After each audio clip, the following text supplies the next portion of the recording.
Et si l'amour le plus pur devenait le plus impardonnable des péchés? Yao avait grandi dans l'abondance.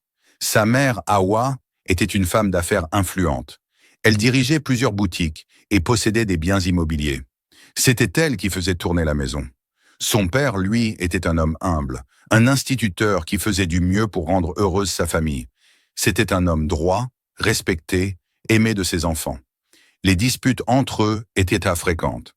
Hawa méprisait la faiblesse financière de son mari. Lui, il ne supportait pas son arrogance. Mais ce que personne ne voyait, c'était l'amour étrange qu'Hawa nourrissait pour son fils, le Benjamin. Dès son adolescence, Yao avait commencé à remarquer des choses étranges. Sa mère était toujours proche de lui, trop proche. Elle l'habillait avec soin, lui offrait des cadeaux hors de prix, l'invitait à des dîners chics où il était toujours son cavalier.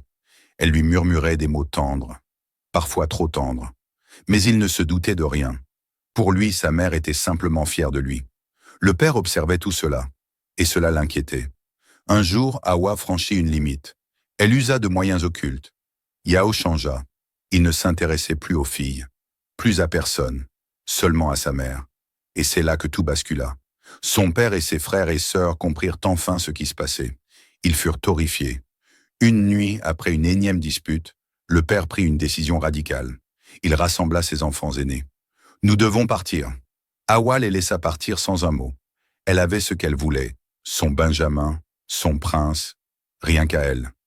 Le père n'avait pas de grandes économies, mais il avait commencé la construction d'une maison sur un terrain en périphérie de la ville. Ce n'était qu'un chantier inachevé, avec des murs bruts et un toit en tôle. Mais c'était leur nouveau foyer. Malgré tout, ils étaient ensemble. Mais leur cœur saignait à cause de Yao. Parfois, l'amour peut être une prison dorée, et ceux qui s'y enferment ne voient pas les barreaux jusqu'à ce qu'il soit trop tard. Quand l'amour dépasse les interdits, jusqu'où peut-il aller? Depuis le départ de son père et de ses frères et sœurs, Yao et Hawa vivaient seuls, comme un couple. Elle n'était plus seulement sa mère, elle était devenue sa confidente, sa protectrice, et bien plus encore. Les nuits, ils partageaient le même lit. D'abord, Yao trouvait cela étrange, mais sous l'emprise du sort, il ne tarda pas à accepter cette nouvelle réalité. Petit à petit, elle lui fit oublier toutes les règles, tous les tabous. Le jour, elle se comportait comme une mère attentionnée. La nuit, elle devenait une amante possessive. Hawa contrôlait chaque aspect de sa vie. Elle lui achetait les vêtements qu'elle voulait. Elle décidait avec qui il pouvait parler. Elle surveillait son téléphone, effaçait les messages des filles qui essayaient de l'approcher. Yao, sous l'effet du sortilège, ne voyait rien d'anormal. Il la défendait envers et contre tous, même contre son propre père. Un après-midi, son téléphone sonna. C'était son père. « Mon fils, viens me voir. J'ai quelque chose d'important à te dire. » Yao hésita. D'un regard, Hawa comprit. « Tu n'as pas besoin d'y aller, mon chéri, » murmura-t-elle en l'entourant de ses bras. Mais pour une raison qu'il ne comprenait pas, une force en lui le poussait à accepter. Il s'éloigna doucement d'elle. « J'y vais, maman, juste pour écouter. » Yao arriva chez son père, dans la maison inachevée où il vivait avec ses autres enfants. Son père n'était pas seul. Un vieil homme aux cheveux blancs l'attendait. C'était un sage, un homme respecté. « Mon fils, sais-tu pourquoi ta mère te garde aussi jalousement ?» Yao sourit, arrogant. « Parce qu'elle m'aime plus que tout au monde. » Le vieil homme secoua la tête. « Ce n'est pas de l'amour, c'est une malédiction. Elle t'a envoûté pour que tu ne puisses aimer qu'elle. » Le père s'approcha. « Réfléchis, mon fils.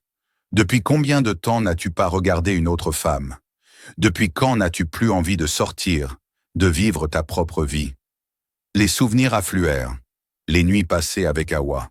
Les moments où elle chassait toutes celles qui s'intéressaient à lui. Les fois où elle murmurait qu'il était l'unique homme dont elle avait besoin. Quelque chose en lui se fissura. Mais c'était encore trop tôt. L'ensorcellement était puissant. Il se leva brutalement. « Vous mentez. Vous êtes jaloux. Ma mère m'aime. Elle !» Il tourna les talons et partit. Quand Yao rentra, Hawa l'attendait. Elle savait déjà. « Ils ont essayé de t'empoisonner l'esprit, n'est-ce pas ?» Yao hésita. « Ils m'ont raconté des choses. » Hawa se leva lentement, s'approcha de lui. Elle posa ses mains sur son visage, caressant doucement ses joues. « N'écoute pas ces mensonges, mon amour. Ils sont jaloux. Ils veulent nous séparer. Puis elle l'embrassa sur le front et le serra contre elle. Et comme un poison qui s'infiltre dans le sang, le doute s'effaça. Yao retomba sous l'emprise de sa mère. Quand la vérité frappe à la porte, certains préfèrent ne pas ouvrir. Que reste-t-il d'un homme quand il n'a plus le contrôle de son propre destin? Le temps passait et Yao s'enfonçait de plus en plus dans cette relation interdite. Sa vie se réduisait à un monde clos, contrôlé par Awa. Ils vivaient comme un couple. Le matin, elle l'embrassait tendrement avant qu'il ne sorte. Le soir, elle l'attendait avec un dîner aux chandelles. La nuit, ils dormaient ensemble. Toujours. Peu à peu, Yao s'éloigna de tout. Il ne voyait plus ses amis. Il ne parlait plus à personne. Il n'avait aucun projet.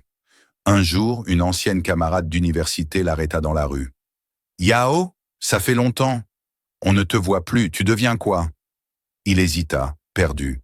Avant qu'il ne puisse répondre, Awa apparut derrière lui. « Il n'a pas de temps à perdre, » dit-elle d'un ton glacial en attrapant son bras. Yao ne protesta pas. La jeune femme les regarda partir, interdite. Quelque chose clochait.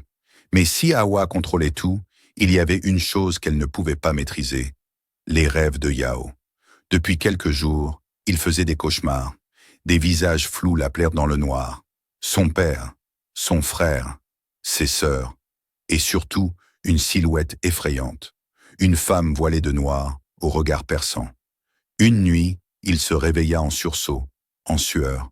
À côté de lui, Awa dormait paisiblement, sa main posée sur son torse. Il la regarda, et pour la première fois, il ressentit quelque chose d'étrange. Un malaise, un doute. Le lendemain, alors qu'il était seul à la maison, il décida d'appeler son père. Mais son téléphone n'était plus là. Il chercha partout, introuvable. Puis il se souvint. La colère monta en lui. Il se leva d'un bond et se dirigea vers la chambre de sa mère. Il ouvrit les tiroirs, et là, parmi ses bijoux et ses foulards en soie, il trouva son téléphone, éteint. Son cœur s'accéléra. Pourquoi? Pourquoi voler son téléphone si elle n'avait rien à cacher? Une voix dans sa tête lui souffla. « Tu n'es pas libre, Yao !» Il ralluma l'appareil. Des dizaines de messages, des appels en absence. Son père, son frère, sa sœur, et un message récent. « Mon fils, je t'en supplie, reviens me voir. Il y a des choses que tu dois savoir. » Il serra le téléphone. Quelque chose ne tournait pas rond, et pour la première fois depuis longtemps, il eut peur. Quand l'esprit commence à se réveiller, l'ombre du mensonge tremble. Quand la vérité frappe, peut-on encore l'ignorer? Le cœur de Yao battait à tout rompre. Les messages de son père, le téléphone caché, les cauchemars, tout se mélangeait dans sa tête. Un bruit derrière le fit sursauter. Il se retourna brusquement. Awa était là. « Mon chéri, que fais-tu avec ce téléphone ?» Sa voix était calme, trop calme. Yao sentit un frisson lui parcourir l'échine. « Pourquoi tu as caché mon téléphone, maman ?» Le sourire d'Awa s'effaça légèrement. « Ce n'est pas important, » répondit-elle en s'approchant. « Viens, oublions ça. » Elle posa une main sur sa joue. « On va dîner, mon amour. » Mais cette fois, quelque chose était différent.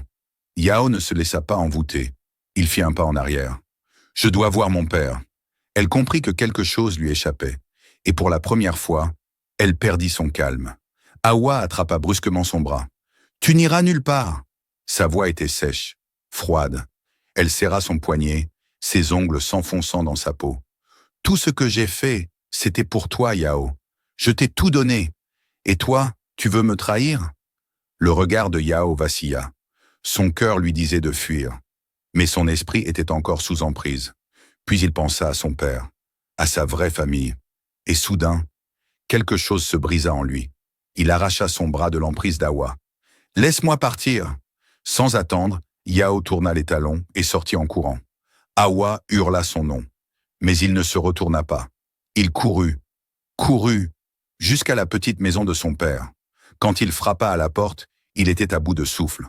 Son père ouvrit et resta figé en voyant son fils. Yao avait les traits tirés, le regard perdu. Mais il était là. « Papa, aide-moi. » Le lendemain, Yao fut conduit chez un guérisseur, un vieil homme aux yeux sages, qui l'observa en silence. Puis il posa une main sur sa tête et murmura des prières. Yao sentit un frisson parcourir tout son corps. Des images traversèrent son esprit. Hawa murmurant des mots étranges au-dessus de lui pendant son sommeil. Une poudre noire soufflait sur son visage. Une corde invisible attachée à son cœur. Puis, un cri. Un cri venu du fond de son âme. Il ouvrit les yeux, et pour la première fois depuis des années, il se sentit libre. Mais à cet instant, il comprit aussi une chose terrible. Il était peut-être libre, mais il avait tout perdu. On peut briser un sort, mais on ne peut pas effacer le passé. Quand on ouvre enfin les yeux, il est parfois déjà trop tard. Yao était libre, mais la liberté n'efface pas les cicatrices. Son père et ses frères et sœurs avaient beau être soulagés, ils voyaient dans leurs regards quelque chose qu'ils n'auraient jamais voulu voir. Du dégoût, de la honte, de la douleur. Yao voulait parler, s'expliquer, demander pardon. Mais comment demander pardon quand on a détruit tout ce qui comptait? Malgré tout, Yao savait qu'il lui restait une chose à faire, affronter Hawa. Quand il ouvrit la porte, un silence de mort l'accueillit. L'appartement était vide. Sa mère était partie. Une voisine lui apprit la nouvelle. Elle a vendu la maison et elle est partie. Personne ne sait où elle est allée. Yao resta figé. Hawa avait tout quitté. Elle l'avait abandonné. Comme si, maintenant qu'il était réveillé, il ne valait plus rien à ses yeux. Les jours passèrent, puis les semaines. Mais Yao ne trouvait pas la paix. Il évitait son père, ses frères, ses sœurs. Il avait trop honte. Il tenta de reprendre une vie normale. Mais comment être normal quand on a été l'amant de sa propre mère? Les murmures le suivaient, les regards dans la rue, les discussions qui s'arrêtaient net quand il entrait quelque part. Il se sentait comme un fantôme. Il pensa à fuir, changer de ville, changer de pays. Mais où qu'il aille, il savait que son plus grand ennemi le suivrait toujours, lui-même. Un soir, son père vint le voir. Il s'assit à côté de lui en silence. Puis, après un long moment, il parla enfin. « Mon fils, on ne peut pas effacer le passé. » Yao ne répondit pas. Son père continua. « Mais on peut décider de ce qu'on en fait. Je ne pourrai jamais oublier Yao, mais tu restes mon fils, et je crois que tu peux encore devenir un homme bon. » Un silence. Puis Yao chuchota, presque pour lui-même. « Comment je vais y arriver ?» Son père posa une main sur son épaule. « En commençant par te pardonner toi-même. Certains fardeaux sont impossibles à porter seuls, mais tant qu'il y a la vie, il y a une chance de reconstruire. » La légende raconte qu'après sa fuite, Hawa erra de ville en ville, cherchant à reconstruire sa vie. Mais partout où elle allait, la prospérité qu'elle avait jadis connue semblait s'évanouir. Certains disent qu'elle fut maudite, condamnée à une errance sans fin. D'autres murmurent qu'elle avait simplement payé le prix de ses richesses, que Yao n'avait été qu'un sacrifice parmi d'autres, le dernier prix à payer pour les biens qu'elle possédait autrefois. Toute richesse obtenue au prix de l'âme finit par se retourner contre celui qui la détient. La vraie fortune, c'est celle qui ne demande aucun sacrifice humain en retour. Soyez vigilants face aux ombres qui se cachent derrière les promesses trop belles. Abonnez-vous pour ne manquer aucune de nos prochaines histoires. Laissez un like, cela fait plaisir, et nous encourage à continuer de vous fournir de très belles histoires. À très bientôt.